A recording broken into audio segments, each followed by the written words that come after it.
La Gay Pride, en tant que ou phénomène de société ou gadget médiatique, ce n'est absolument pas un gadget médiatique. Je crois que ça fait partie d'un événement important qui a permis à beaucoup de gens de prendre conscience qu'en France, il y avait des gens qui ne vivaient pas comme eux, qui étaient différents d'eux, et qu'à ce titre, ils avaient le droit de vivre et de respirer comme les autres. Ça permettait de vivre au jour.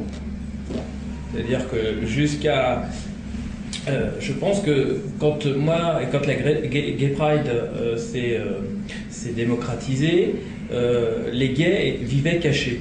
Et à partir de ce moment-là, on a montré au monde que les gays existaient et qu'ils avaient des droits comme tout le monde. Le problème, est-ce que tu es sûr que ça donne une bonne image de nous? Moi, je suis désolé, mais pour un hétéro qui ne connaît pas le milieu gay et qui ne voit le gay qu'à travers la Gay Pride, à mon sens, ça ne donne pas une bonne image du gay.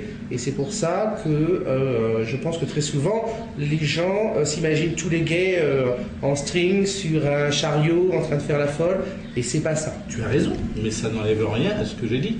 Ça n'enlève rien. Mais il faut quand même préciser que la Gay Pride, si tu veux, n'amène pas obligatoirement une bonne image du monde gay. Ça amène une certaine image. C'est comme dans beaucoup de groupes humains, tu as toujours une partie immergée de l'iceberg et puis une minorité silencieuse qui ne se retrouve pas, effectivement. Bien sûr. Nous, on ne va pas aller danser en string sur un char dans les rues de Paris. C'est pas du tout notre truc. Mais c'est pas à considérer comme un gadget, c'est un phénomène de société, je pense, qui apporte énormément à des minorités qui n'avaient pas la possibilité de s'exprimer et d'exister.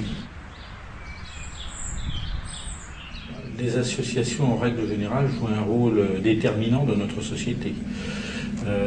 Quels que soient les milieux, quels que soient les buts qu'elles défendent, dans quelque domaine que ce soit. Donc ça, au niveau de l'association, c'est un rouage indispensable dans notre société. Donc en tant que telles, elles ont joué exactement le même rôle pour les gays. Et grâce aux associations, à des militants, à tout un tas de personnes qui ont revendiqué, qui se sont battues pour l'accès au traitement, qui ont fait beaucoup de choses, je crois que les associations sont indispensables à notre société. Ça a toujours été un peu comme ça que les choses ont évolué dans la société. C'est-à-dire pour obtenir un peu une certaine évolution, il faut revendiquer beaucoup. Je pense qu'on en revient au problème de la provocation.